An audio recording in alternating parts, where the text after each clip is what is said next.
Hi, so this is AP US History, Unit 2, European Colonization, which is between 1607 and 1754. So the important ideas that you need to know is that the Europeans migrated and colonized in many different ways, and they were influenced by their goals, cultures, and the environments in which they colonized, which would directly lead to competition for resources and territory. The main Europeans that you need to know are the Spanish, the French, the Dutch, and the English colonizers, who each had different goals, and this would shape the outcomes of their colonies and their relationships with Native Americans. In the 1600s, the early British colonies settled along the Atlantic coast, which had made regional differences leading to different environmental, economic, cultural, and demographic characteristics within the colonies. The main cause for conflict in the New World was competition over industry, trade, resources, and territory. Native Americans also took part in the conflicts, but that was mostly because they wanted their land back, which is very important to understand. The British colonies had a mercantilist relationship with Great Britain, which means that they had political, cultural, economic, and social exchanges between the two in addition. But that's not what mercantilism is. I'll go more into detail about that later. More dependency because of mercantilism would lead to less resistance to British control, stronger bonds with Britain. Transatlantic cultural, commercial, religious, philosophical, and political exchanges led to even greater bonds with Britain, but also the sharing of ideas in general, and the development of slavery system due to the Atlantic slave trade. So, slavery already existed, but because of the Atlantic slave trade, it grew a lot, especially because of what was going on in North America and South America. But overall, the system varied and depended on the region in which the system was taking place. So the main topics of Unit 2 is European colonization, the regions of the British colonies, the transatlantic slave trade, Native Americans and European interaction, slavery in the British colonies, and colonial society and culture. So 2.2, or European colonization. So I'm first going to talk about the Spanish Empire. And they wanted to get their wealth from the land that they explored. And this would lead to them developing a lot of institutions to weaken the native populations. And they also wanted to convert these native populations to Christianity. So what you need to remember about the Spanish is that they wanted gold and they wanted to convert Native Americans to Christianity. And these were literally their main goals. Glory was also one, but you don't really need to know that. The French and Dutch colonies. So the French and Dutch colonial populations were they were way too small to do anything that had a very large effect, except take a little bit of land and trade and stuff like that. They tried setting up a basically like a trading structure, like a trading network, and overall, they did help make economic and diplomatic relationships between the Europeans and Native Americans a lot better, and that was really the main effect. But to go into more specifics, the French focused on the fur trade, and they established trade along the St. Lawrence River to the Mississippi River and the Great Lakes. And then the Dutch, they tried to establish the Dutch West India Company, which was not as cool as the Dutch East India Company, which was in the eastern part of the world, but the Dutch were mostly along the Hudson River, New York, Connecticut, New Jersey area, or the New Amsterdam area, if you want to be even cooler. And the Swedish, you don't really need to know about them, but they were along the Delaware River, which is like Delaware and Pennsylvania area. So why was the Spanish Armada important? The Armada was important because it was attacking England a lot, so it was hard for England to colonize while they were constantly being attacked by a huge Spanish navy. And if you want to have like a cool effect of this, it's actually the fall of the Roanoke colony. So the reason, or the most officially theorized reason that the people of the Roanoke colony left was because they didn't get enough supplies from the English ships that were going to their area. And they didn't get enough supplies because the Spanish Armada kept attacking these ships, so these ships would either sink or just have to turn back. Or even if they did reach Roanoke, they wouldn't have enough supplies because everything was broken to actually help the colony. So that colony had to leave, and they would have to join the Croatoans, which were a native tribe in the area. But yeah, I think that's a pretty cool fact about it. So let's talk about the English colonization. It was patriotic, to colonize because I mean you're spreading the glory of England to a new area that was technically unexplored, even though the Native Americans explored all of it. And the population of England was increasing because of the Columbian Exchange, which would lead to a huge growth in population because of the we brought potatoes to the old world. The old world being like Europe, that place. Even though Europe's kind of gross, but basically these potatoes they can grow anywhere. So you can imagine how easy it is to farm. So if you have a lot of food, well, that means you can live. So a lot of people are living longer, which meant they would contribute more to the population and participate in activities that expanded the population. Technological development means more opportunity in industry. So well, I'll talk a little more about that. But from sustenance farming to farming for animals to thrive. So the wool industry was like awesome. Everybody loved wool. Well, all the rich people did. And so people started farming specifically to support the animals that produced wool, which were mostly sheep. And this would mostly lead to the enclosure movement, which was like a really big historical process in England and also other parts of Europe. And it involved the privatization and the consolidation of communal lands and open fields into individually owned and managed farms. That's a lot of big words. Basically, everybody used to share the land that they would farm in, but then a bunch of rich people were like, hey, I want my land so that I could support my sheep, so that way I can get their wool and be awesome. So a bunch of rich people started fencing the area that they wanted to own. In other words, they enclosed the area they wanted to own, which is basically why it's called the enclosure movement. And it's really important to know the enclosure movement because it basically transformed England's agricultural landscape into being like communal to private. And this would lead to a bunch of social and economic consequences. And primogeniture, which is just the tradition of the oldest son getting everything when the father dies. So you can imagine how unfair it would be for if you're the younger brother and your super rich dad dies, well, your oldest brother gets everything, and if the oldest brother doesn't like you, then it's not gonna go great. All right, so enclosure movement. I'm gonna go a little more into it.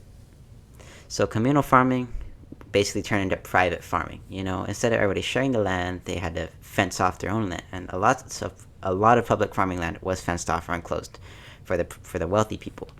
And the Acts of Parliament allowed for the land to be legally taken and given to wealthy landowners. And why? Because the demand for wool increased. So it was more profitable to use the land to raise sheep instead of just farming so you could survive and get your own crops. Because remember, the rich people, they could buy their own food. They didn't need to farm.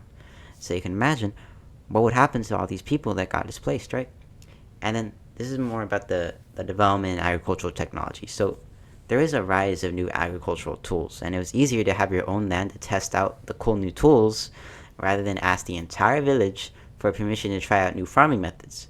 The way I see it is like, let's say you're playing Minecraft with your friends and you guys all live together, and you want to explode a bunch of TNT, and you want to do it next to the house, but none of your friends want you to do that because it could hurt them.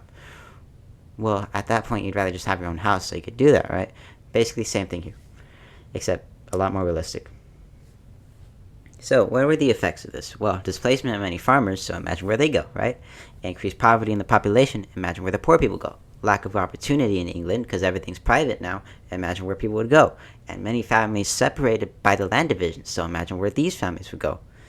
Basically, the point I'm trying to make is that all these people were either being really unlucky or just being completely oppressed by the economy. So they had to go somewhere else to survive, right? And this basically led to them going to the New World. So, the regions of the British colonies. The Chesapeake and Southern colonies, they're not the same thing. The Chesapeake is part of the Southern colonies. The Southern colonies is not just the Chesapeake. So, please get the difference right. So, the Chesapeake is just Virginia and Maryland. And then, in general, the Southern colonies is the Chesapeake plus the Carolinas and Georgia. Carolinas being North and South Carolina, and you'll see soon that North Carolina is much better than South Carolina. Oh, I want to try some. Oh yeah, I got a laser. That's awesome. Okay. So, Jamestown, Virginia, colony and context. I had AI make this slide, and I don't like it at all, but it's okay. It's the only slide I let it make. So, Jamestown was the first permanent English settlement in North America. You really do need to know that. And it was founded in 1607. Immediately, this would lead to the starving time. I'll go more into detail about that. And John Rolfe fixed everything with tobacco. He learned how to farm tobacco, and he started helping everybody farm it. And then they basically turned into a huge awesome Minecraft base that got super rich. Tobacco cultivation became a major economic driver for Jamestown. So yeah, it really helped their economy. It helped them survive. They could start buying stuff now. Ships would go to them, buy their stuff. Yeah. Now, let's talk about the starving time, right? The physical labor done by indentured servants didn't work out. Why? Okay. Not all the indentured servants were exactly experienced in farming, experienced in doing manual labor. Because the English people aren't very cool, okay? They don't know how to do a lot of stuff. So, basically, they didn't know how to do anything. They didn't know how to farm. They didn't know how to survive. They didn't know how to fish. They didn't know how to get lumber. So imagine trying to start a Minecraft base if you didn't know how to build, if you didn't know how to chop down trees, get materials, mine, get iron, stuff like that. Basically, they were trying to establish a colony, but they did not have the people who knew how to establish a colony. So, what's the point, right? Anyways, Jamestown before and after tobacco. Before starving time, they had to eat each other, theoretically. And after, they locked in, right? Now, let's talk more about the starving time. The starving time, it's really just the effect of not having any experienced laborers. They didn't know how to farm, so where was their food? They didn't have any. A lot of them starved to death, therefore the starving time, right? I'm going to try to speed up because I don't want this video to be an hour long. Maryland. The first colony in Maryland was St. Mary's City. That's just a cool fact. It's not hard to memorize, so, if you want your essays to be super awesome, you could add that somehow. Proprietary colony. So a proprietary colony is basically land given to someone as a gift. So the land was given to the Calvert family, also known as Lord Baltimore, by King Charles I. And Maryland would become a haven for Catholics. They would establish penal laws in England that really oppressed a lot of Catholics. Bloody Mary did not help the situation at all. English Reformation, Henry VIII made his own church to divorce and marry someone else, so that's actually exactly right. I was going to say it made his own religion, but it wasn't really a religion, it was just a church. Basically, he didn't like his wife. He found someone he thought was hotter, so imagine making your own church just to divorce your wife and marry someone else. That's basically how bad of a person he was. And the problem with Maryland was it was meant to be a haven for all religions, but it didn't work out. And they would try to do this through the Maryland Toleration Acts. I'm saying acts because it wasn't just one act, but the biggest one you need to know is Maryland Toleration Act, 1649. Basically, it was just saying we like all religions. Please don't hurt each other. We'll accept anyone because they wanted to add to their population. Only problem is that when you have a bunch of religions who all think they're the perfect one, who all think they're the one doing everything right, well, at the time, the right thing was to, attack the other religion. So you can imagine how bad it was going to be if we had a bunch of Catholics with a bunch of other types of Christians or a bunch of other types of, Buddhists. I don't know. I don't even remember, but they were not Buddhist stuff. So yeah. Oh God, is this about Carolina? Yeah. So the Carolinas was the embodiment of slavery, especially Southern. So they were restoration colonies, which were just a colony that was established after the English Civil War, so that the king could show that he had power still, right? He could still establish cool things and huge projects like a colony. So he was a little self-conscious about the fact that he had gotten his power taken away, by a bunch of people. So he was like, you know what? I'm going to establish some colonies, show these people that I know what I'm doing. I'm awesome. So let's talk about the colonies. The Carolinas, at least Northern Carolina, was just a bunch of small farms and was mostly tobacco farming. A little bit of slavery. But if you're a small farm, you don't have the money for slaves, so you don't really get that, Southern. Dude, this is like where slavery was, okay? So Piedmont plantations is an early form of the plantation that revolves around cotton, not tobacco. That's the turning point about when a plantation turns into a plantation. I feel like it's a confusing way to say that. Basically, this is when plantations were invented. And in South Carolina, they would also farm rice and indigo, but cotton was the main thing. And these Piedmont plantations would eventually become the plantations that we would know today, right? Like, not that they're here today, but that in the 1800s, that's the most famous example of that. And that's when they will develop into that. But yeah, this is like the starting point of when a plantation develops. Georgia. You don't need to know much about Georgia. James Oglethorpe basically founded Georgia. He wanted it to be a place where, like, there was no slavery, everybody was nice to each other, but did not go to plan. It turned into a buffer colony because it was the space between South Carolina and all of Spanish Florida, Spanish territory, and even the French territory. But the French, they don't ever really attack people, except in the French and Indian War, which is a very big example that contradicts that. But basically, it's a buffer colony meant to protect the Carolinas from the Spanish, and this is where English debtors got sent. So this is where all the I guess people that are going to get sent to jail would get sent to, because if you can't pay your debts, you do get sent to jail. But yeah, I do want to keep talking about the slavery thing. So James Oglethorpe did not want this colony to have slavery, and initially it was outlawed. Like, you couldn't have slaves here. But it helped the economy a lot to have slaves, so he legalized slavery. It just shows what money does to people. So New England has Plymouth, Massachusetts Bay, Rhode Island, Connecticut, New Hampshire, and Maine. I'm not going over every colony, frankly, because some of the colonies really aren't important, but some are. Plymouth, so established in 1620. That's when the Pilgrims came. Puritan separatists, so they were part of the English Reformation.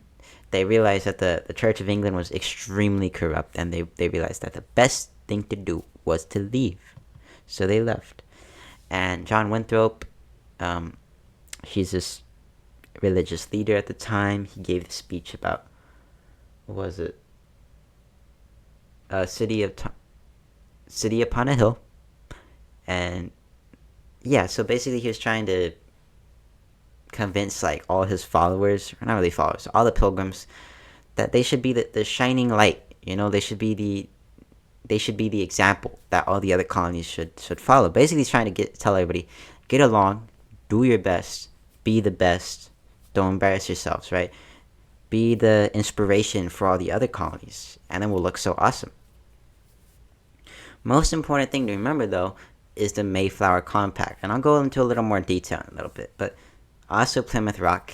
This is completely useless information, but it's mostly just a myth about how, like, oh, that's where they landed, at Plymouth Rock. But I think it's still a cool story to know. The story of the Pilgrims, landing on Plymouth Rock, it was actually a story it was initially shared and told to people in 1741.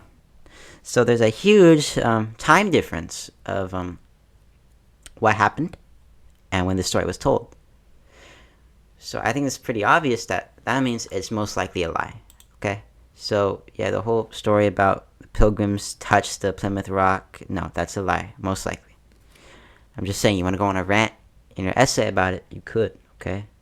So the Mayflower Compact is so important because it's an early example of self-government and the social contract, which is more of a AP US government politics thing, but hey, it's still good to know.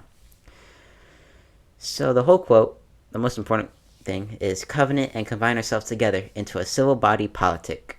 Now, covenant and combine ourselves together, that's literally one of the first examples of voluntarily agreeing to form a government that is beneficial to everybody and, give up a little piece of our rights. And the intent that the government we create is going to protect our rights. And then into a civil body politic. It's the intent, my bad, into a civil body politic, which is the intent to create a self-governing entity. Basically, they just formed a government on a paper, which is really important because not many people have done that before. Mostly it's oligarchies, the rich have everything, the super powerful are super powerful. Not really dictatorships, because that's more of a 1900s thing, but yeah. But yeah, the Mayflower Compact is really important. If you come out of this video remembering anything, just remember the Mayflower Compact is an early example of self-government and social contract. It can help you in multiple classes. So the expansion in New England. Just from the Plymouth, all these colonies expanded from that. Let's see, where is Plymouth? Yeah, so Massachusetts Bay right here. So you can see it's the center, right? So all the other colonies went down or up, but still, the fact is they all spread from that one colony of Plymouth. I don't think I go into much detail about it, but yeah. So Rhode Island, Roger Williams, he was exiled because he believed that church and state should be separate, and this was the opposite of the people who were at where he was living, which is Massachusetts, thought. They wanted a holy commonwealth, which is that church and state are super connected. I want you to understand something, that when church and state is connected, it's usually so that the religious leaders could have all the power. This would be kind of like why Salem happens, like the whole witch hunting thing, because a lot of men were sexist at the time. Anyways, Roger Williams is an example of someone that kind of tried to go against the flow of the water, because he had a new idea at the time. Church and state should be separate. And this is embodied in our Constitution, not word for word, unfortunately, which makes it hard to be the whole, push thing in modern politics. But it wasn't a letter he wrote to someone. I forgot what that letter was. You should do some research on that. Maybe it'll help you reinforce what I'm saying. But yeah, Holy Commonwealth, that's not many people are going to mention that or even know what that is. But I'm just saying, if you remember that, it makes you seem really cool, okay? The FRQ readers will be like, wow, I didn't even know that. Okay, so the middle colonies, New Netherlands, New Jersey, Pennsylvania, and Delaware. So evolution in New York. Henry Hudson, who was part of the Dutch East India Company, finds the New York Bay along with the Hudson River. And initially, this territory is claimed by the Dutch because he found it for the Dutch, right? But remember, the population of the Dutch was super small in that area. And I'm just saying, the English wanted it because there was a ton of natural harbors there. So the land was extremely desirable just because of the fact that, it's got potential. You can establish a ton of ports there. So England starts a small war with the Dutch. The Dutch immediately surrenders, and the English were super nice to them. Which is not a very common theme in English oppression. Okay, we see this with the whole imperialism thing that they do few centuries later. I guess 1 century later, actually. But yeah, they're super nice to the Dutch. They let them stay there. And, there's still a population of Dutch people to this day. I do want to say the evolution of the name of the region. So it went from the New Netherlands to New Amsterdam to New York. New Netherlands was the whole region. And I'm going to explain how. If you literally see right here, this just says New and then Netherlands. So you can see the language isn't that hard to follow in this case. Yeah, but it goes from New Netherlands, because that's the name of the whole region, then New Amsterdam, which is more like the New York region, and then New York, which is, specifically New York. I don't know if this is New York or that's New York. I'm pretty sure this is New York. Don't blame me. I'm not good at geography. New Jersey. This is right above New York, or right next to New York. So New Jersey is also Dutch. It's founded by Giovanni de Verrazzano, who I went into more detail with in the last video, but basically the area becomes English because of the restoration of Charles II. So initially it's Dutch. The Dutch have almost all the area, all the land in that region, but the English like it. So it becomes English because of the Tiny War, and because the restoration of Charles II, which is the English Civil War guy, because he got his power back, and he's like, I gotta show people that I know what I'm doing. So it becomes two proprietary colonies. Actually, don't take me word for word on that, but that's a good conclusion to make. But never know. So it becomes two proprietary colonies, New York and New Jersey, which we already just talked about. So you're good. All right, so Pennsylvania, not very hard to see where the name's from, but Pennsylvania was gifted to William Penn from a debt. So it was meant to be a safe haven for the Quakers, who really vouched for the whole idea of religious freedom. The king really just didn't want his friends to be near him, so he sent William Penn to a whole other side of the world. And they had a few arguments with Maryland over the southern border. Remember what Maryland is. I want you to get this type of thought process, okay? Maryland is all Catholic, and they already tried to have this whole religious freedom thing. It did not work. Why? Because all these religions think that they're the perfect ones, think that they're the chosen ones, think that their religion is right, everyone else is wrong. And we honestly still see this to this day, but it had a lot more violent tendencies in this time. So this whole argument over the southern border gets solved with the Mason-Dixon line, which just establishes one exact border. No more fighting. This is what it is. I think that's in. I'll go more into detail about that in a later video.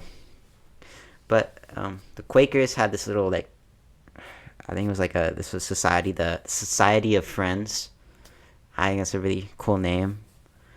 One of the most positive things at the time.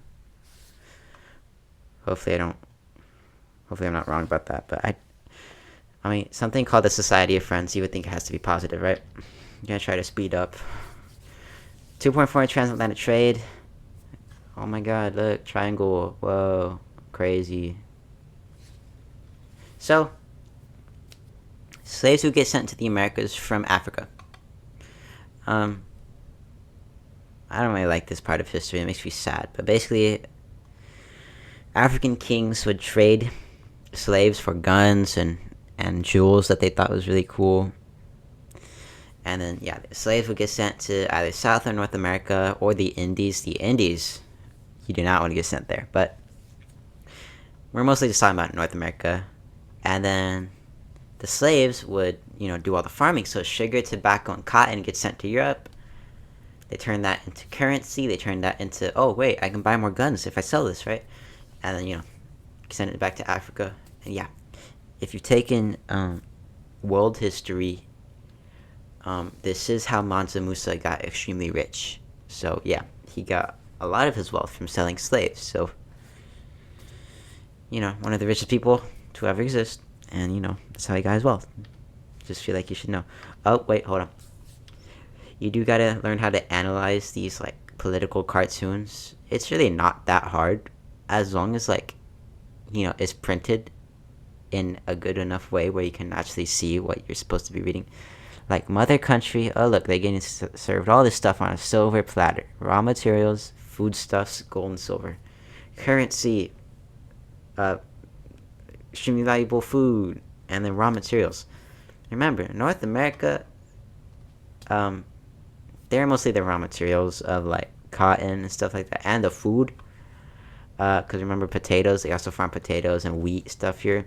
South America was the gold and silver, and also partially raw materials. South America, I don't know if we go into much detail. Alright, I went into detail about this last video. But they, in the Mexico area, a bunch of gold and silver was being mined. And I think in a few, in another unit, I might go over that. But that's more of a world history thing, so don't worry about that too much. Foreshadowing the American Revolution. So the Navigation Acts basically forced all trade that involved America, or North America, the English colonies, to benefit England. Because the English colonies were getting kind of rowdy. They were kind of trading with whoever. And then, sometimes they trade with people that England was fighting. So they don't want that, obviously, right? So most trade exports or imports had to be to or from England. Not all of them, but most of them. And this was kind of the first step in England trying to strengthen its control over the colonies. So this was a major sign of salutary neglect. So while, they are kind of trying to control the colonies, salutary neglect is this act of okay, I go over it. Yeah, okay, hold on. So, it's a major sign of salutary neglect. So what is that? Salutary neglect is when basically the mother country, the mother country is mostly okay when someone doesn't follow their own rules. So it's when the king doesn't really enforce his own rules. England was mostly okay with colonists ignoring the Navigation Acts because they didn't really care. As long as they got their materials, as long as they got their bread, their money, their dough, whatever you want to call it, and their cotton and tobacco, which were the two big things, and indigo, remember that. But yeah, they were okay because they were like, I'm still getting my money. Like, why do I care? As long as they're doing their job, they can be on TikTok as long as they want, right? So, yeah, and England was also okay with colonists establishing a self-government. They figured the governments couldn't really be that great. That's a kind of a mistake on their part. And England really had better things to worry about. Let's think about the span of the English Empire at the time. There's this whole phrase, sea from sea to shining sea, or the sun never set on the English Empire.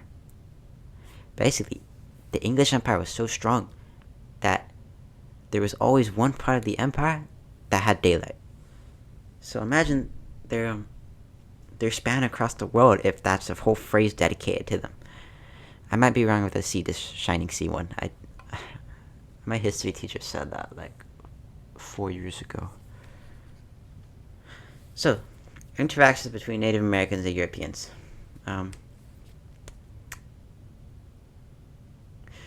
Okay, Zulu Wars, that's in Africa. I don't know why I put that there. But the violence is the same. Don't get me wrong there, okay? So, trade and Native... Wow, this slide is bland. Okay, we'll trade with Native Americans. So, fur trade, they traded pelts too and a lot of food. But the food was mostly going to the English colonies because basically a lot of the colonies would have died out without help from Native Americans. Oops, hold up. Mankind would have died out. There you go.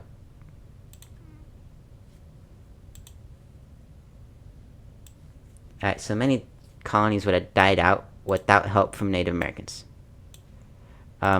This is actually very important thing to understand. Let's think about Jamestown, right? I probably should have gone into more detail, but Jamestown, they only survived the starving time because the Native Americans taught them how to survive. They taught them how to fish, how to farm on the rocky soil and on all the super bad farming spots. So it's really important, right? So you can imagine that kind of established the basis for how the English were acting at first. But without help from Native Americans, a lot of the colonies would die out. Jamestown, Roanoke, they kind of relied on Native Americans, but there's not enough research on that for me to say that for sure, so can't really say that. But also land and ability to use land. So the Native Americans, they loved their land because it was their land. Even though there were constant civil wars between the Native Americans the whole time, they still wanted their land, right? They'd rather go to another Native American tribe than the English. But that he's kind of all established this whole relationship between, do the Native Americans like the English or do they not? And there's even the whole Pocahontas thing where the leader of Jamestown, James Rolfe, or John Rolfe, my bad, John Rolfe married Pocahontas to fix these whole the whole relationship between the two populations. I think I'll go more into detail about that later. So how the cultures understood each other. Major difference in labor roles. So the women did the field work, the men hunted. And there were totally different clothes and behaviors. Native Americans, sometimes they're even naked. And they also had a lot of celebrations that the English thought were super, super weird. And I'm going to go into more detail about that later. But there was this debate with Europeans and morality. What should happen to Native Americans? Do we treat them like humans? Do we not? The answer should be obvious, but to them apparently it took a bunch of super fancy people to decide this. This is why I kind of don't really like Europe, because a lot of history of racism. even though America is basically the same way. So, biggest debate at the time: humanity rights and the treatment of Native Americans. Okay, this is kind of important to remember. Bartolome de las Casas, he argued to treat Native Americans with respect and humanity. He's saying Native Americans are human, we should treat them like so. His writings called for ending the encomienda system, and it contributed to the Black Legend. This whole Black Legend thing is basically like the Spanish were treating the Native Americans so bad that even like other Europeans were like, all right, bro, chill out. You know what I'm saying? Like, imagine like, okay, basically the Spanish were like extra racist, extra oppressive to Native Americans. Whereas the English, they just avoided them, right? The English tried to stay away from Native Americans as much as possible. The Spanish, dude, they just loved violence. And I even go into more detail about it in a little bit. But, like, they just hated Native Americans. And I honestly don't get why. Native Americans are cool. But, if you want to, you can probably talk about him in FRQ. But a short account of the destruction of the Indies was one example of Bartolome de las Casas' writings, which I think is, at least know one example, puts you ahead of all the other students that try to remember everything else. And then Juan Ginés de Sepúlveda was like the bad guy. He argued that natives were inferior and natural slaves. So I'm not going to go into more detail. Basically, one guy was racist, one guy wasn't. One guy hated Native Americans, one guy didn't. Yeah. If it helps, just compare it to one of these rivalries. I don't know. You'll remember it anyway. Anglo-Powhatan War. Alright, so this is like... Yeah, so the Powhatan Confederacy is a group of Native American tribes that were very powerful during the 17th century in the area known as Virginia. Or now known as Virginia. So the Native Americans attacked Jamestown in 1622 because the Jamestown people are kind of like, they keep taking land and they don't really give it back. They keep farming. They're doing it terribly. They're fishing poorly. It's like if Gordon Ramsay telling everybody like, get out, Well, Native Americans were saying that, except with, arrows and poison and stuff. Native Americans attack again. And these continued attacks lead to Bacon's Rebellion in 1676. So Nathaniel Bacon was just a regular guy, but all his friends were dying to these constant Native American attacks. And I do want to emphasize, look at the time difference, 1622 to 1676. A lot of U.S. history teachers, they don't really talk about, like, the timeline, but the timeline is so important, like, because this wasn't that long ago. This was, like, what, maybe, like, 350 years ago? Dude, and a span of, like, human history, that's not a lot. So, yeah, our history isn't as far back as we think. Our technology just increased, like, immensely for no reason. Well, actually, a lot of reasons, but yeah. So Nathaniel Bacon gets angry that all his friends are dying. So he basically establishes a rebellion against the governor. Because the governor of the whole colony, he did not care. He got paid too much to care. And he was rich, so he didn't care about poor people problems. Continuity, we can still talk about that today in your FRQs, I'm just saying.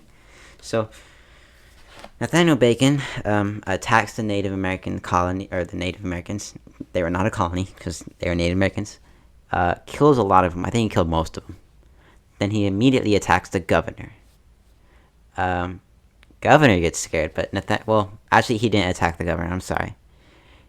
He's relatively close to attacking the governor. Then he dies to dysentery. And the governor's like, wow, these guys don't like me. Maybe I shouldn't have these guys be my indentured servants anymore. Maybe I should just move to slavery, because they won't fight back as much. And this is the switch from indentured servitude labor to slave labor. This is very important, okay? This is when a continuity ends, okay? It was continuous indentured servitude.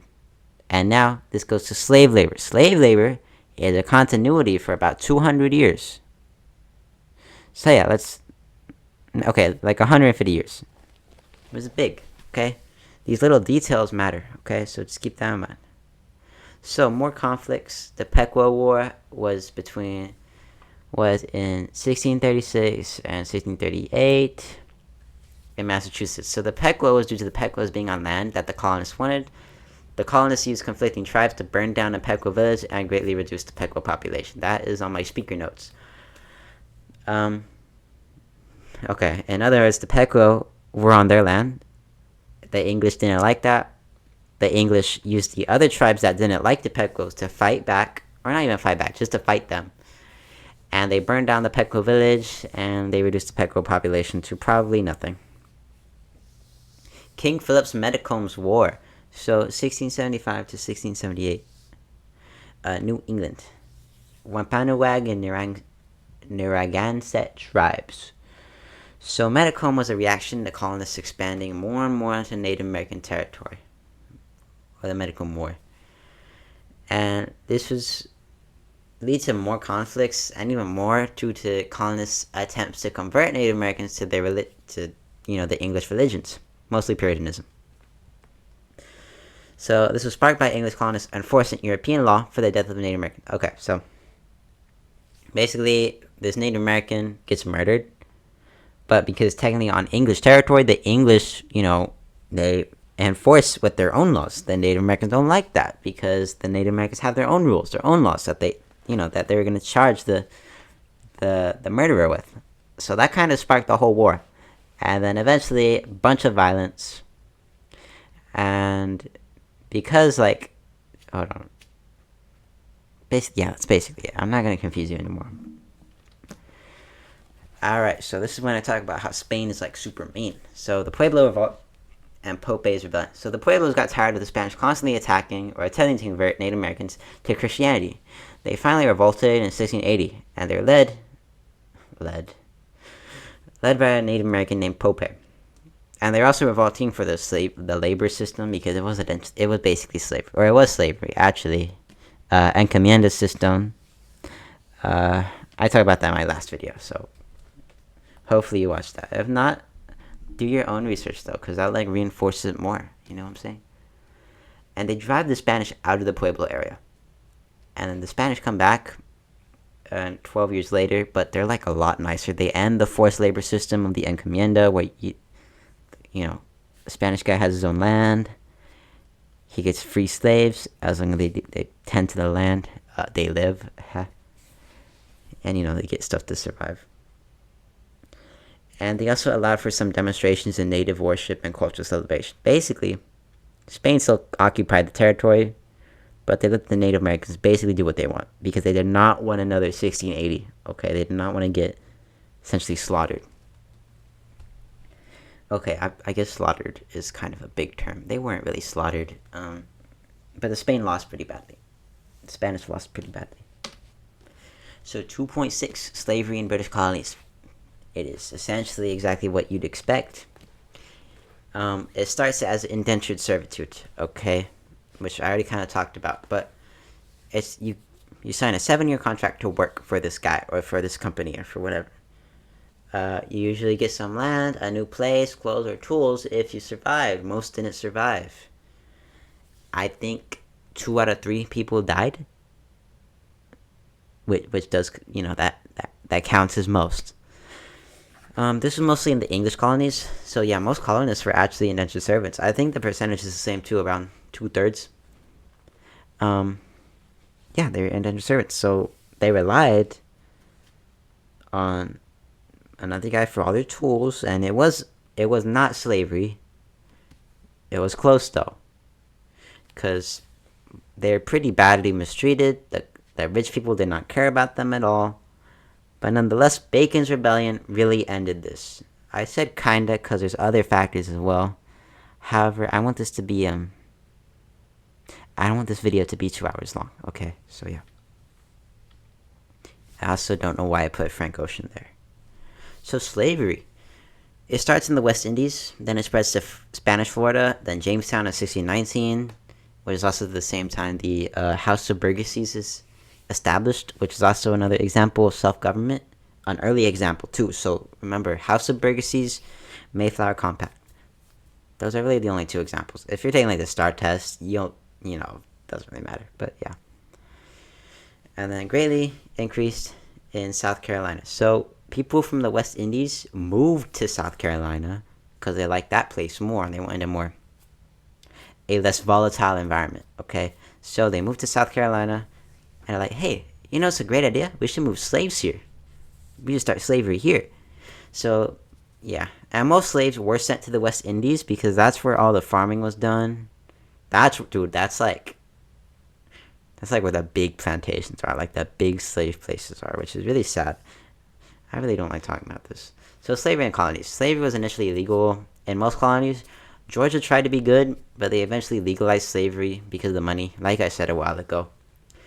And they farmed tobacco, rice, and indigo. So yeah. Alright, so now I gotta talk about resistance to slavery. Keep in mind, I am following like the AP, like the actual AP curriculum, like basically line for line or word for word. So don't worry, I'm going over everything. And even then, the exam was not, it was not this specific either. I took it like 2 months ago. So covert. Covert is like you're being like secretive about it. So they were resisting slavery by just not working very well, but they were trying really hard. So like they tried not to make it seem deliberate. Damaging, losing tools and equipment, working slowly, faking illness. Now overt is like we're letting ourselves be known. Hold up. Okay, just changing my playlist. So overt, rebellion, escape, crop sabotage, arson, theft. So yeah,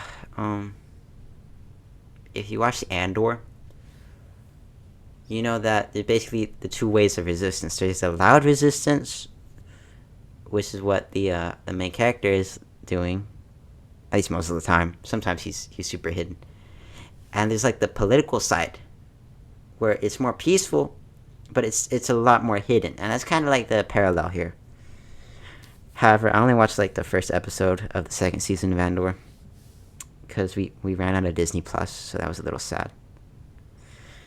Colonial society and culture. How many slides do I got? Okay, less than 10. Almost done. So population growth. Literally everything was going good for the colonists. Not for the slaves though. The colonist population was increasing, so more colonies, or not more colonies, more colonists. Sorry. So why is everything going well? Let's talk about salutary neglect. They literally have no government controlling them. They could do whatever they want, as long as they're making product. As long as they're getting the stuff to England, they're good. Crazy amount of land, like a crazy amount. Like, well, think about it. All in North America.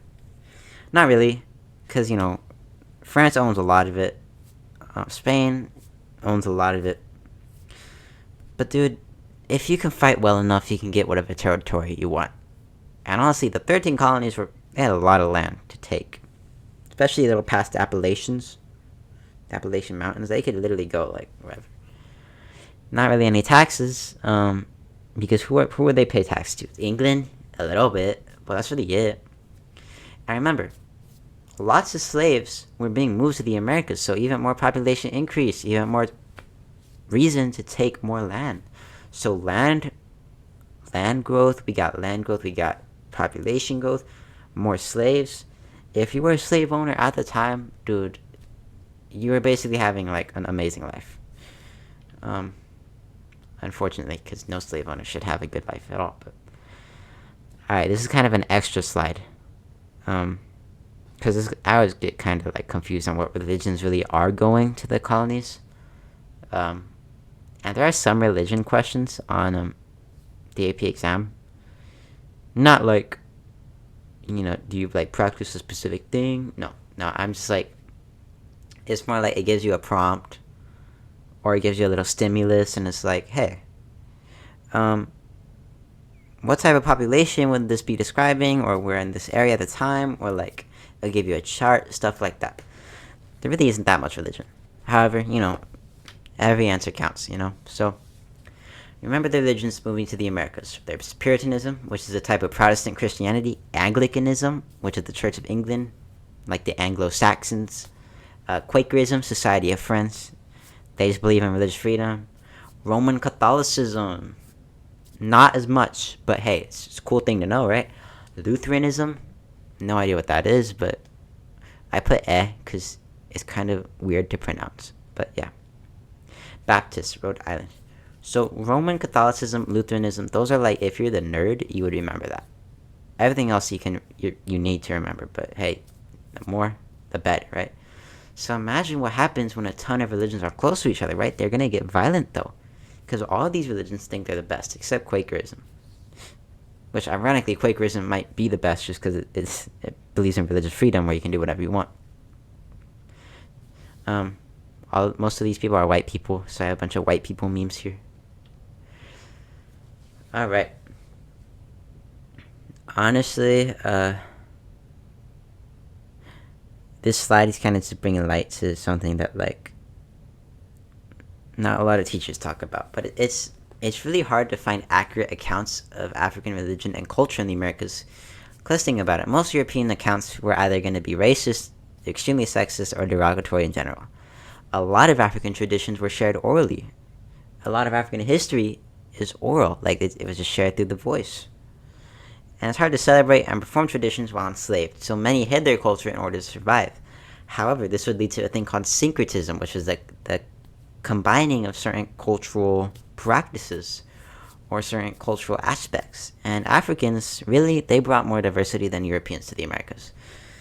Look at all these colors. That is not a specific clan or tribe or population. No, that's every single named region. Of course, it was a lot more complex back then. But even then, they each had their own little populations and subpopulations of people and different cultures, and different traditions. So imagine all of these traditions and all these cultures combining. I think that's really cool to think about. Just saying. So the Enlightenment and the press. So newspapers and writing was more common in New England than in the southern colonies. New England care more about education than the Southerners. Because let's think about it. When you think of a Southerner, you think about like a hillbilly, and I can say that because I'm Southern. But yeah, so basically, the more northern you were, the more you cared about like reading and writing and all the sciences and all the stuff like that. Unless you were super rich, then you care about that too. And because of the printing press, newspapers and other printed stuff became a lot more common in this time because the printing press had, they'd been invented. Okay, I don't know if it had been invented, but became more accessible. The printing press helped spread ideas, Enlightenment to the colonies. So the Enlightenment was like a huge movement. You should know that. I think I'll go more into detail about it. If not, I'll talk about it later.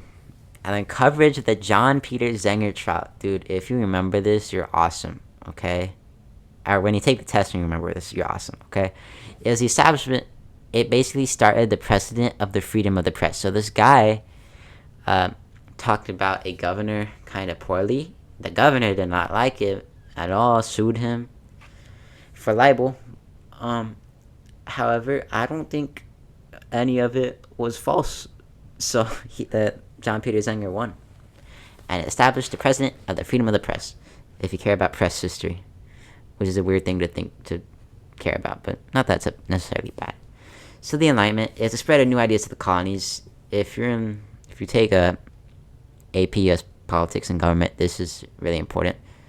But this idea of self-government, this idea of natural rights, this idea of separation of powers, separation of church and state, you see all these ideas hidden in American history throughout time.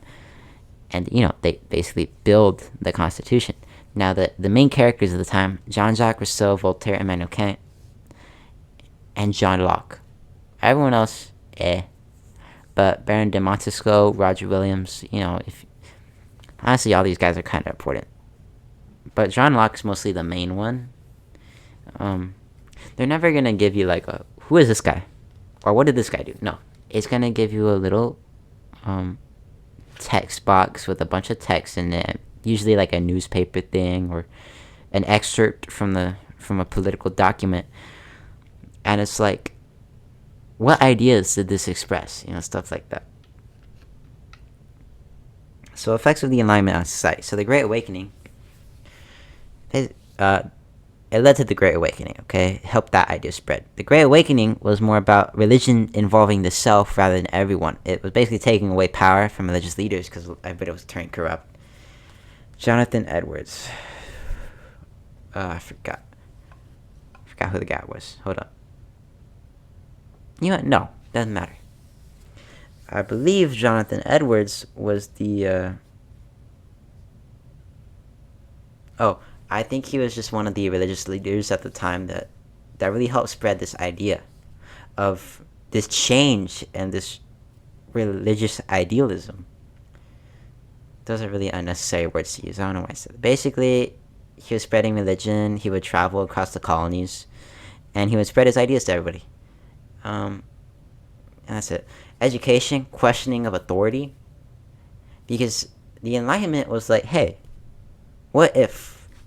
Or hey, why? It was telling people we should ask questions because there's no reason not to.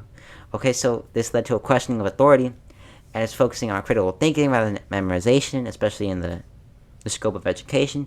Gender roles. Why didn't natural rights apply to women? It's a great question. I don't know. It doesn't make sense. Government, direct contribution to democracy. Economy, market revolution. Market revolution is huge. I'm going to go into more detail about that Unit 4, though. Don't worry. And Unit 3. Elitist culture. Imagine like the VIPs from Squid Game, okay? They're super rich, but they want to get involved in the trends, right? And at the time, it was the trend to actively challenge aristocracy and contribute to meritocracy, where like, hey, you should have power because you know what you're doing and you have a ton of accomplishments to support that claim. Rather than, hey, you should have power because you're super rich or because you were born into it or because you're awesome or you're super tall or something. I don't know. But yeah, Jonathan Edwards. Well, he's that guy. I know that. This guy. So, yeah. Foreshadowing. Alright, this is kind of the end of the slides, really. But you're going to see a want for an actual self-government because the trade regulations were getting kind of annoying to all the English people.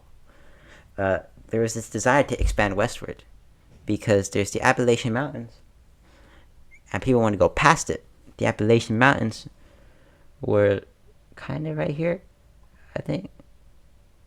I might be complete. Yeah, Proclamation Line is 1763. I go into more detail about that later, but this red line is like where the Appalachians are.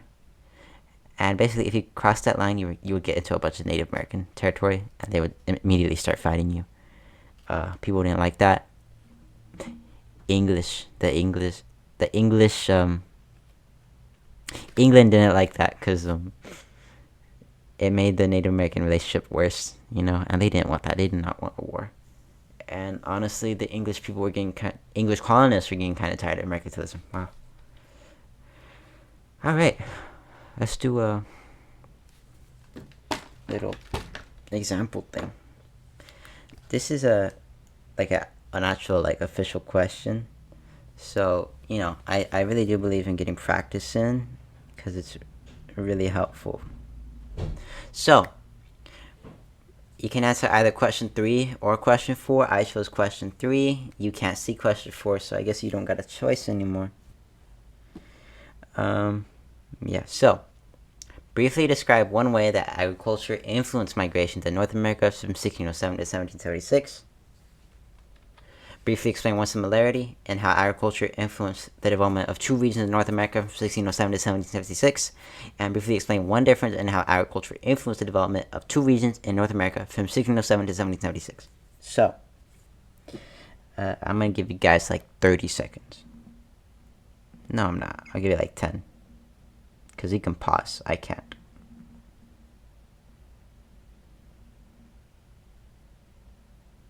I knew it.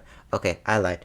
I totally didn't search who Jonathan Edwards was on ChatGPT. So, Jonathan Edwards was the guy that came up with this whole sermon of sinners in the hand of an angry God. Now, that's a huge... Dude, the sermon's long. I tried reading it. I gave up halfway. Okay, I gave up the first sentence because I wanted to scroll on Instagram Reels. But Actually, I'll talk about him after this. I changed the subject really fast. So for A, I came up with that one way that agriculture influenced migration in North America from 1607 to 1776 is through cash crops. Since cash crops became a major form of revenue for colonies, slaves were forcibly moved from Africa to North America for their labor. Now, maybe some teachers will disagree with that or how it answers the question. I think it does. It completely connects the two topics of slavery to agriculture, and slavery, the triangle trade, led to the migration of slaves to North America from 1607 to 1776, especially a little after that too. And then briefly explain one similarity in how agriculture influenced the development of two regions in North America from 1607 to 1776. So, one similarity in how agriculture influenced the development of two regions in North America from 1607 to 1776 is by leading the southern and middle colonies to base their economy on slave labor. Since most cash crops required heavy maintenance, slaves were imported and became a major portion of the middle and southern colonies' population and economy. This would lead to the development of Piedmont plantations and an economy based on crops worked on by slaves. I'm waiting to see the pattern I'm using, okay? I'm rephrasing the question. Saves me time, saves me effort. Then I answer it. And I support the answer with evidence, right? I did it in B2. One similarity, yeah, I don't feel like talking more. But I answered the question and I supported my answer, right? They based their economy on slave labor. How? Why? Since most cash crops required heavy maintenance, slaves were imported and became a major portion of the middle and southern colonies' population and economy. I answered the question, and this would lead to the development of Piedmont plantations and an economy based on crops worked on by slaves. How agriculture influenced the development of the two regions. I already said it. Development. Boom. And how did they develop? Piedmont plantations, economy based on cash crops. And then for C, I'm not going to say that question again. I don't want to waste more of your time. One difference in how agriculture influenced the development of two regions in North America from 1607 to 1776 is by leading New England to not rely on crop revenue, while the southern colonies do. For example, since farming was much more difficult in New England due to the rocky soil, New England simply didn't base their economy on agriculture and didn't have much of a need for slaves, but instead on lumber and ocean trade, while the southern colonies had fertile soil, hence relying more on an agricultural economy based on slave labor. So I literally explained the difference, how agriculture didn't work in the northern colonies, so it just simply did not happen as much there, meaning their economy would be based on lumber and ocean trade, whereas the southern would be based on slave labor. And AI agrees, which is now the golden standard of if my answer is right or not. So let's talk about Jonathan Edwards, okay?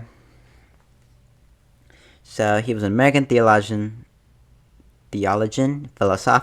philosopher, and minister, and he's actually one of the most important intellectual figures in early American history because of Sinners in the Hand of an Angry God.